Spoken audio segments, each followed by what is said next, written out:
सांगलीतले शब्द साताऱ्यात भूकंप. पालकमंत्री शंभूराज देसाई यांच्या वक्तव्याने भाजपची जिल्हा परिषदेतून सत्ता जवळपास हातातून निसटली. सातारा जिल्हा परिषदेच्या सत्ता समीकरणांवर सध्या राजकीय वर्तुळात प्रचंड खळबळ उडाली असून पालकमंत्री शंभूराज देसाई यांच्या सांगलीतील वक्तव्याने या चर्चांना अक्षरशः पेट्रोल ओतण्याचे काम केले आहे. भाजपने यावेळी ऐतिहासिक कामगिरी करत अवघ्या 7 जागांवरून थेट 27 जागांपर्यंत मजल मारली असली तरी स्पष्ट बहुमत न मिळाल्याने सत्ता अजूनही त्यांच्या आवाक्याबाहेरच असल्याचे चित्र स्पष्ट होत आहे.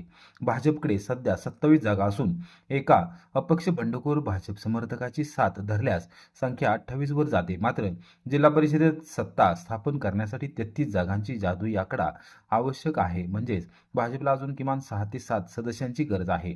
दुसरीकडे राष्ट्रवादी काँग्रेस आणि शिवसेना यांची आघाडी ही बहुमताच्या पुढे जात असून काँग्रेसचा एक आणि राष्ट्रवादी पुरस्कृत स्वाभिमानी शेतकरी संघटनेचा एक उमेदवार याची संभाव्य साथही या गोटात असल्याचे मानले जात आहे.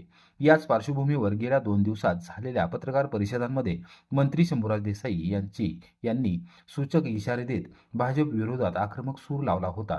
भाजपवाले गप्प बसणार नाहीत असे विधान करत त्यांनी थेट संघर्षाचे संकेत दिले. त्यानंतर साताऱ्यात पालकमंत्र्यांच्या उपस्थितीत मंत्री श्रीमंत छत्रपती शिवेंद्रसिंहराजे भोसले यांनी माध्यमांशी दिलखुलास संवाद साधल्याने भाजप सत्तेत येणार अशी चर्चा रंगली होती. मात्र सांगलीत महानगरपालिकेतील सत्ता स्थापनेच्या पार्श्वभूमीवर घेतलेल्या पत्रकार परिषदेत देसाई यांनी केलेल्या वक्तव्याने सगळे चित्र पुन्हा पालटले.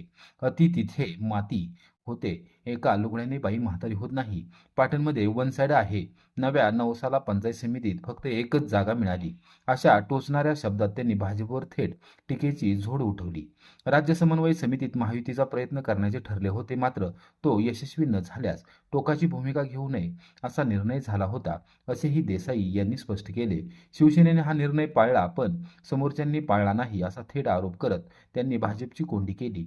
नगरपालिका आणि जिल्हा परिषद पातळीवर महायुतीचा प्रयत्न अपयशी ठरल्याची कबुली देतानाच ज्यांनी जमवले नाही ते कुठे आहेत आणि आम्ही कुठे आहोत असे सांगत त्यांनी राष्ट्रवादी काँग्रेससह आपली संख्या 37च्या पुढे जात असल्याचा दावा केला. बहुमतासाठी 33 जागा आवश्यक असताना काही जण 26-27 वर अडकले आहेत असे म्हणत त्यांनी भाजपवर अप्रत्यक्ष पण तीव्र हल्ला चढवला. त्यांच्या या वक्तव्यामुळे सातारा जिल्ह्यात भाजप विरुद्ध शिवसेना अशी थेट लढत उभी राहण्याचे चिन्हे दिसू लागले आहेत. एकीकडे 27 जागा जिंकून सत्ता हातातून जाण्याची नामुष्की भाजपसाठी राजकीयदृष्ट्या मोठा धक्का ठरू शकते. त्यामुळे आता भाजप पुढे कोणती रणनीती आखते, मित्रपक्षांना कसे सांभाळते आणि सत्ता मिळवण्यासाठी कोणती खेळी खेळते याकडे संपूर्ण जिल्ह्याचे लक्ष लागले आहे. एकंदरीत सांगलीत केलेल्या एका पत्रकार परिषदेतल्या वक्तव्याने साताऱ्यातील जिल्हा परिषद सत्ता समीकरणांना वेगळीच अधिकच आक्रमक कलाटणी दिली आहे. माझ्याबरोबर तिकीट वाटपात महानगरपालिकेच्या 8 जागा देतो म्हटली अगोदर. मी तो सगळा वृत्तांत तुम्हाला सांगितलेला आहे सांगलीच्या मीडियाला. आणि 2 जागा देतो म्हटली शेवटच्या दिवशी. सॉरी म्हटली मला 2च्या वर मला देता येणार नाही. त्या डायलॉग नंतर आतापर्यंत मान्य चंद्रकांत दादांशी माझं कसलंही बोलणं नाही. तुम्ही तर म्हटलं होतं की महापालिकेमध्ये आमच्याशिवाय सत्ता होणार नाही, आम्हाला कुठं मानाचं स्थान मिळेल, तर त्या ठिकाणी आपण पाहिलं तसं झेडपी म्हणून होईल असं वाटतं आपल्याला. एका लुगड्याने म्हातारी होत नाही बाई, ही आपली मराठीतली म्हण आहे. ठीक आहे, महापालिकेला त्यांना वाटलं ते त्यांनी केलं आहे ना. आता जिल्हा परिषद आहेत, अनेक पंचायत समिती अशा आहेत की जिथं निर्णायक भूमिकेत शिवसेना आहे. याच बोलण्यावरून सांगतो, काल तुम्ही बोलला भाजपची म्हणजे अति तिथे माती, त्याच प्रश्नाला मी चंद्रकांत पाटलांना विचारलं तर त्याने म्हटले की शंभूराजेने मन मोकळं केलं, खूप छान केलं. शंभूराजे ज्येष्ठ नेते मोठे नेते. म्हणजे त्यांनी स्वीकारलं की अति तिथं माती झालेली आहे, हे स्वीकारलं ना त्यांनी. याचा अर्थ म्हणजे त्यांनी मनाचा मोठेपणा दाखवला ना की त्यांच्या लोकांकडनं जिथं काय अतिपणा झाला तो योग्य नव्हता, हे सुद्धा दादांनी स्वीकारलं मोठ्या मनानं. चांगली गोष्ट आहे. या जिल्हा राष्ट्रवादी अजित पवार गट हा राष्ट्रवादी शरद पवार आणि काँग्रेस बरोबर साताऱ्यात तुम्ही राष्ट्रवादी बरोबर अजित पवार.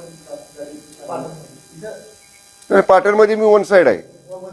पाटणमध्ये कोणी कोणाबरोबर एकच जागा आली भाजपची पंचायत समितीला नव्या नवसाची, बाकी काय नाही.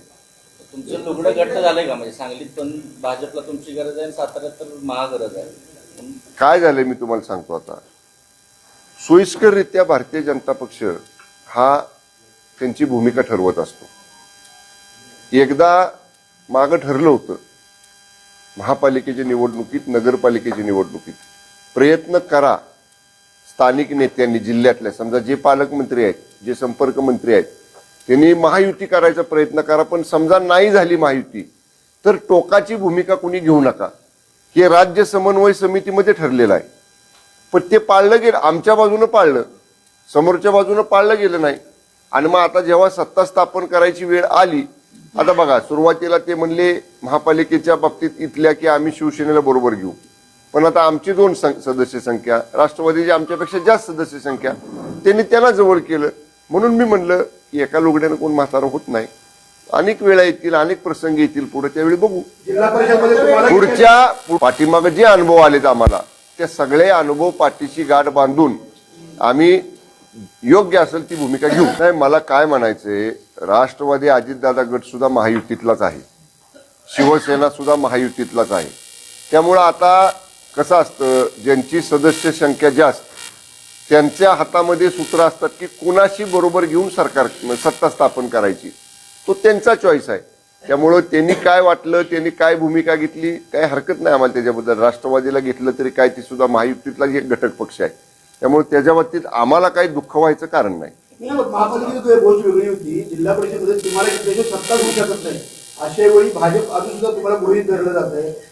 नाही, मी म्हणणार होतो मगाशी, पण मी आवरलं बोलायचं. आमची भूमिका ठरवणारे भारतीय जनता पक्ष कोण, ते आम्ही वेगवेगळे लढलो ना. आमच्या धनुष्यबाणाच्या विरोधात त्यांची कमळचे चिन्ह होतं, त्यांच्या कमळ चिन्हाच्या विरुद्ध आमचं धनुष्यबाणाचं चिन्ह होतं. आम्ही वेगळं लढलोय. आता वेगळं लढल्यानंतर सुद्धा गरज भासली की म्हणायचं नाही ते आमचेच आहेत, ते आमच्याबरोबर. अहो, आमची भूमिका ठरवणारे तुम्ही कोण? आम्ही आमची भूमिका ठरवू ना. आणि आमचे निर्णय मी मागे देखील आपल्याला सांगितलं, बाबा उभं राहणं, निवडून येणं आमच्या हातात आहे. निवडून आल्यावर काय भूमिका घ्यायची, सरकार स्थापन करायची, ही शिवसेनेमध्ये आदेश चालतो. तो आदेश आदरणीय एकनाथजी शिंदे साहेब देतील ना आम्हाला. म्हणून मी म्हणलं की माझी आजची सदस्यांच्या बरोबरची चर्चा उद्या किंवा परवा मी मुंबईला गेल्यावर माननीय शिंदे साहेबांच्या कानावर घालेल. सगळं भाजपकडे किती संख्या आहे, समोर किती संख्या आहे, आपण कशी निर्णायक आहोत, ही सगळं सूत्र हे माननीय शिंदे साहेबांच्या समोर मी आणि अनिल सुहास भैया साहेब आम्ही मांडू. साहेब सांगतील आम्हाला काय भूमिका घ्यायची ती. चंद्रपूरमध्ये भाजपनं ते देत आहेत ना. वागणूक कोण देते? आम्ही देतोय का? आम्ही बघा भाषण करताना पण त्यांच्याबद्दल कधी वेडं बोललेलो नाही. अर्वाच्य भाषा, अर्वाच्य शब्द किंवा असंसदीय शब्द बिलकुल आमच्याकडनं त्यांच्याबद्दल कधी काढला गेलेला नाही. त्यांनी काढला का नाही काढला मला माहित नाही, पण वागणूक देणं हा त्यांचा. आता तुम्ही पाहिलं आपल्या साताऱ्यामध्ये मी नगरपालिकेला महायुतीचा प्रयत्न केला, नाही जमलं. जिल्हा परिषदेला महायुतीचा प्रयत्न केला, नाही जमलं. काय अवस्था झाली आता? ज्यांनी नाही जमवलं ते कुठं आहेत आणि आम्ही किती संख्येनं आहोत तुम्हाला सुद्धा माहिती आहे. आता आम्ही आणि राष्ट्रवादी एकत्र आलो, आम्ही 37च्या पुढे जातोय. बहुमत आम्हाला 33 आहे, ते 26 वर्ष अडकलेत. त्यामुळे म्हणून मी काल साताऱ्यात बोलला, अति तिथं माती होते. काही मर्यादा पाळायच्या असतात राजकारणामध्ये सुद्धा. ठीक आहे, झालं ते झालं, आता बघू. ठीक आहे. महापालिकेत सत्तेत तुम्ही सहभाग होणार का विरोधी? महापालिकेत सत्तेत सहभाग होणार का विरोधी पक्षाला? महापालिकेच्या बाबतीतला अद्याप शिवसेनेनं कुठलाही निर्णय घेतलेला नाही. आता तुम्हाला महापालिकेत काही देऊ आणि जिल्हा परिषद जर तर वर काय भाष्य करायचं नाही. साहेब, महापालिकेत ज्या पद्धतीने तुम्हाला वागवलं गेलं, 3 नंबर प्रभागापासून ते अगदी शेवटच्या बोलणेपर्यंत, आज त्यांना गरज आहे. मग तुम्ही महापालिकेत तुम्ही अल्टिमेटम देणार नाही का? अल्टिमेटम बंद दाराआड चर्चा करताना द्यायचा असतो, ओपनली नसतो द्यायचा. द्यायचा असला तर